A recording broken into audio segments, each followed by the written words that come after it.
Kolarneck. Kalau kolarneck yang leher itu ya. Ya. Jadi sembari tolong dipasang kolarneck. Ya. Tapi sebelumnya bisa dilihat ada jejas atau tidak. Ya, jejas itu perlukaan dari klavikula ke arah kranial. Ada perlukaan atau tidak? Di sini.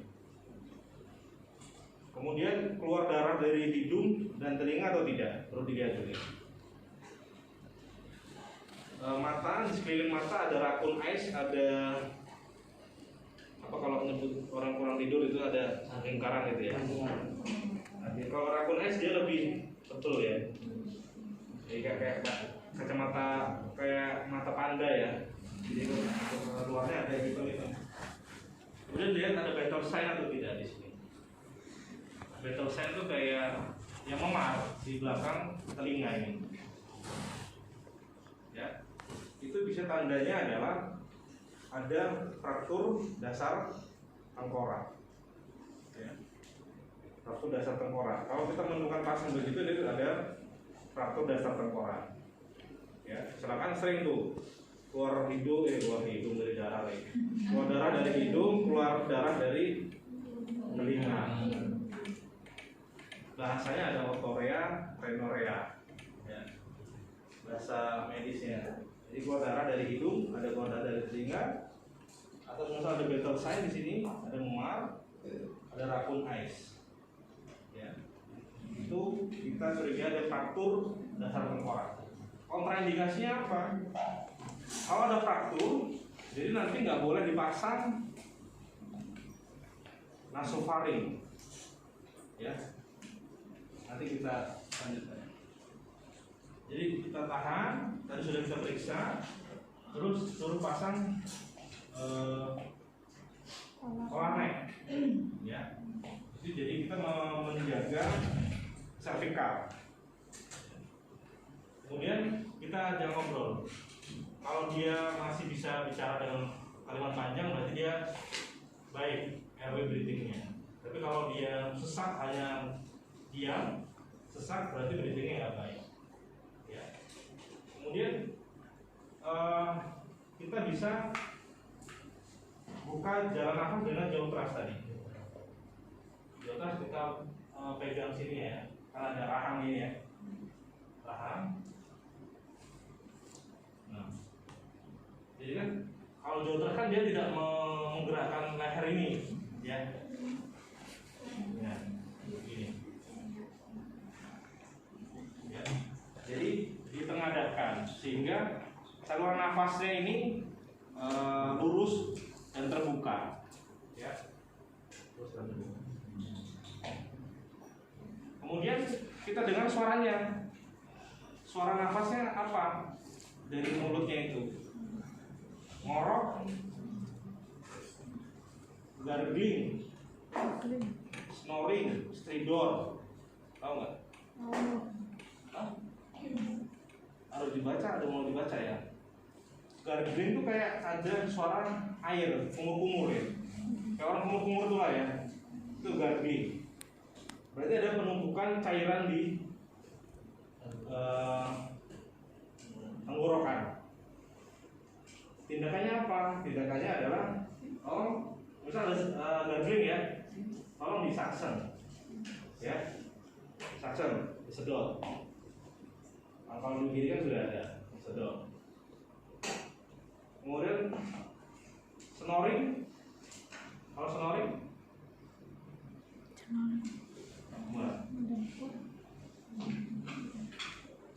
gargling, snoring, stridor. Nah, tiga itu terus ada penanganan di saksen, ya. Paham ya? Berarti ada sumbatan jalan nafas, ya. Tadi kita jauh keras. Tapi kalau tidak ada fraktur servikal ya kita head sensitif ya. Til sensitif. Jadi kita angkat begini, ya. Begini. Ini kan terbuka ini ya. Ya. Tadi kalau pasien dia tidak sadar, untuk mencegah lidahnya jatuh, tadi snoring tadi, ketika lidah jatuh ngorok, snoring. Orang kalau tidur ngorok itu berarti lidahnya jatuh, lidahnya jatuh ke belakang, nutup saluran nafas. Ya. Makanya kalau orang ngorok pasang opa, pasang opa, tahu nggak pasang orofaring? Ya. Yang ngorok lagi dia, kalau lidahnya nggak jatuh. Ya. Kalau pasien nggak sadar, kita pasang opa, ya, untuk menahan lidah jatuh, biar lidahnya nggak nutup saluran pernafasan. Tapi kalau kita pasang opa dia mengeluarkan, berarti dia nggak mau pasang itu, berarti dia bisa sadar, terjadi penurunan kesadaran. Pasang nasofaring, magnet mulut, dia lebih panjang ya. Mungkin opa segini, dia lebih panjang kalau nasofaring, dia sampai sini, masangnya lewat mulut, hidung, nasofaring ya, hidung. Kalau tadi ada mulut yang opa, ya, jadi hidung lebih panjang. Tapi tadi ingat kontraindikasinya. Kalau ada fraktur basis krani nggak boleh pasang nasofaring, ya, karena takutnya bisa masuk. Itu untuk airway dan cervical control. Sampai sini ada tanya kan? Jadi menjaga kecepatan jalan nafas, kemudian mengkontrol cervical. Pasang polar neck. Kalau ada head stabilizer, ya, karena ada kan yang di long spine board itu, yang di papan panjang itu ada bantalan yang diikat itu, ya, benar-benar terfiksasi dia, jadi nggak bergerak-gerak. Itu airway. Kemudian breathing kita tetap begini, ya. Kita dengarkan suara nafasnya. Dengar apa? Tekniknya look, listen and feel. Look, listen and feel. Look, kita lihat ya. Kita lihat. Kan kita buka ya. Buka. Kita lihat pergerakan dinding dadanya. Ya. Look. Listen, kita mendengarkan. Ya, kita bisa asistennya, coba kamu ini kamu dan begini, harusnya. Nah, ini posisinya lo bisa lihat ya. Matanya melihat dinding dada, pergerakannya. Listen mendengarkan ya. Listen mendengarkan, feel merasakan. Kalau pakai masker ya nggak berasa ya, tapi kan ada suara. Ya. Ada tidak nafasnya, ya, bagaimana nafasnya, sesak atau tidak? Kalau sesak, otomatis akan mengganggu kesadaran. Kalau sesak, berarti ada permasalahan di rongga dada. Ya, kita lihat breathingnya, kemudian kasih oksigen, tergantung kebutuhan tadi.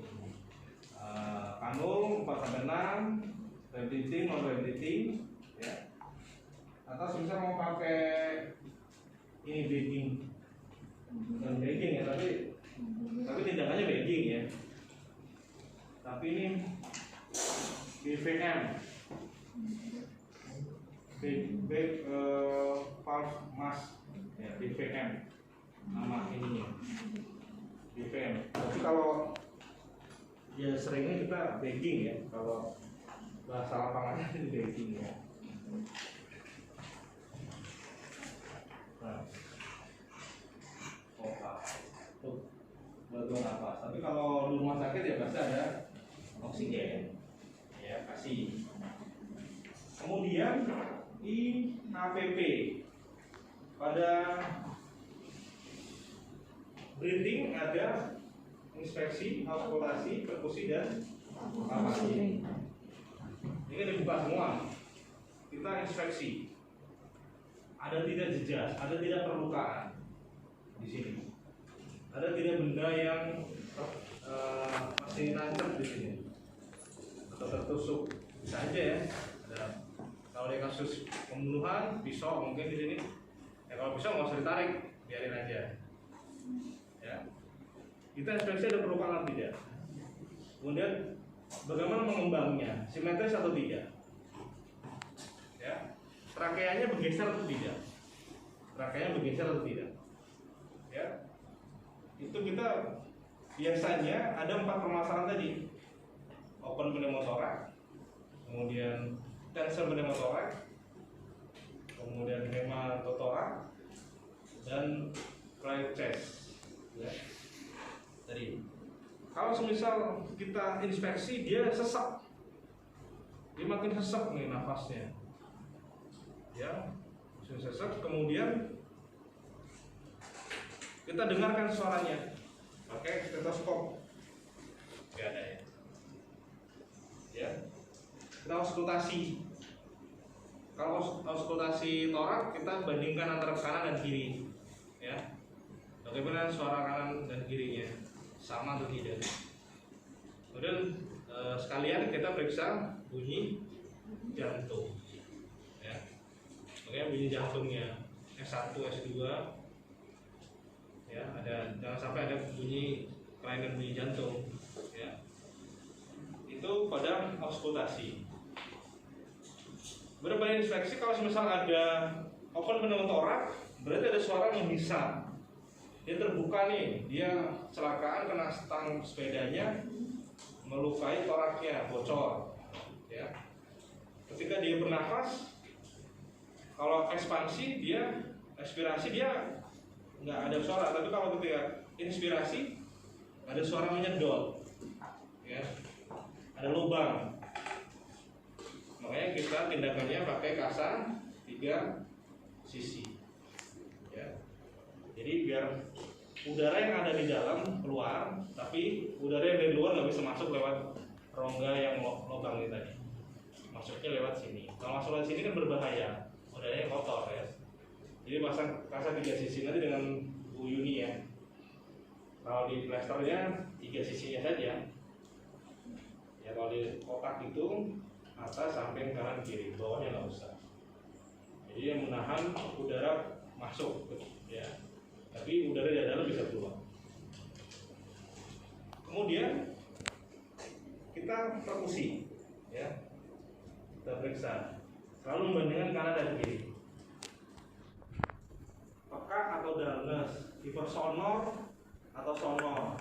Ya, kalau hipersonor berarti ada udara. Ya, kalau peka, danes berarti ada cairan. Ya. Kalau tension pneumotoraks berarti pakai needle torako atau ditusuk pakai jarum untuk mengeluarkan udaranya. Ya, kalau tension pneumotoraks karena udara isinya udara, makanya dia sesak, makin sesak ya, karena udaranya nggak bisa keluar nih. Ya. Kemudian palpasi, kita periksa apakah ada krepitasi, ada fraktur. Yang kita palpasi semua di rongga toraknya. Ya. Sekalian mau palpasi ke abdomen juga, Bu. Abdomen. Kita lihat ada fraktur atau tidak. Ya, kalau flat chest tadi kan ada fraktur 3 lebih dari 2 segmen, kan berbahaya. Fraktur, kemudian liganya mengenai paru-paru, ya. Itu pada breathing dan oksigenasi, ya. Jadi kita periksa nafas, kemudian pernafasannya, kemudian kita periksa toraknya. Jadi yang sering terjadi 4 masalah itu, ya. Tension pneumotoraks, kemudian open pneumotoraks, hematotoraks, dan flat chest. Ya. Itu pada breathing.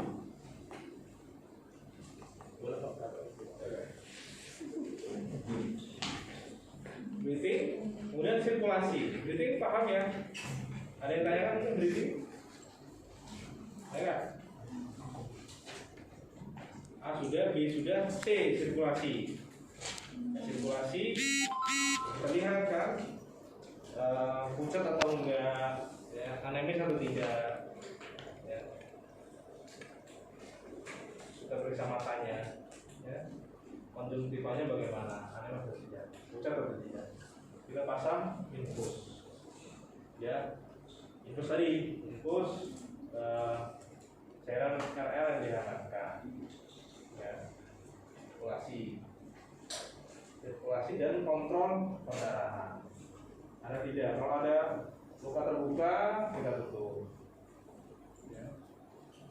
Sampai dengan penanganan. Kalau misal dia perlu dijahit, dijahit, ya.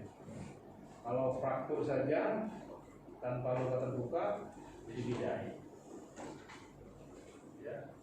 Intinya sirkulasi untuk memperbaiki keseimbangan cairan dan masukkan cairan dan kontrol perdarahan. Jangan sampai ada sumber perdarahan, ya.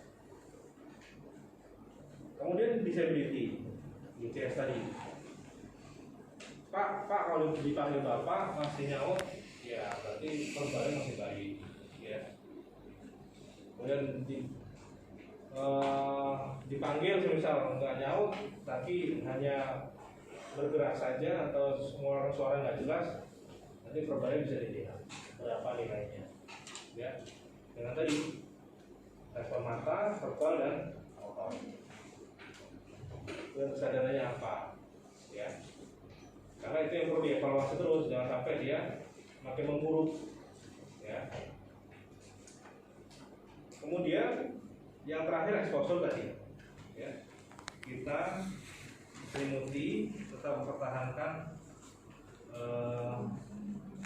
suhu tubuh pasien, ya. Itu A, B, C, D, E yang ada pada primary survey, ya. Itu primary survey. Selanjutnya secondary survey. Secondary survey kita periksa dari ujung kepala sampai dengan ujung kaki. Bajunya dibuka dengan ujung minimal saja. Kita lihat ada kelainan bentuk, ya, ada perlukaan atau tidak, dilihat dari seluruhnya. Dan kalau memang ada, kita tangani, ya. Secondary survey. Jadi initial assessment ada dua tahapan, primary survey dan secondary survey. Kemudian setelah secondary survey, kita juga tanya riwayatnya. Tanya ke siapa? Ke keluarga atau siapa yang mengantar, ya. Ditanya. Biasanya ada singkatannya kalau untuk riwayat itu AMPLE, ya. AMPLE, AMPLE. Ya, sudah kasih itu materinya, ya. Alergi atau tidak? Tanya sama keluarga yang antar. Ada alergi makanan atau obat-obatan tidak? Ya. Kemudian sudah menjalani pengobatan atau tidak, medikasi, atau ada obat-obatan yang dikonsumsi atau tidak. Kemudian pas illness, ada penyakit yang diderita atau tidak, ya. Kemudian L-nya last meal, ya. Dia terakhir makan kapan, makan apa, itu ditanya. Kemudian E-nya adalah informasi atau kejadian, ditanya bagaimana kronologis kejadiannya. Kalau dia tahu sudah, oh ya tadi kata saksi mata yang ada di TKP mengatakan dia ditabrak dari belakang sama mobil atau tabrakan motor dengan motor. Jadi kita harus tanya riwayatnya untuk menentukan, untuk membantu menentukan terapi lanjutan, ya. Kalau misal sudah tertangani dan sudah kondisi sudah baik, baru kita masukkan ke ruang karantina, ya. Atau ICU atau karantina, tergantung kondisinya. Sampai di sini ada yang ditanyakan, itu adalah ini initial assessment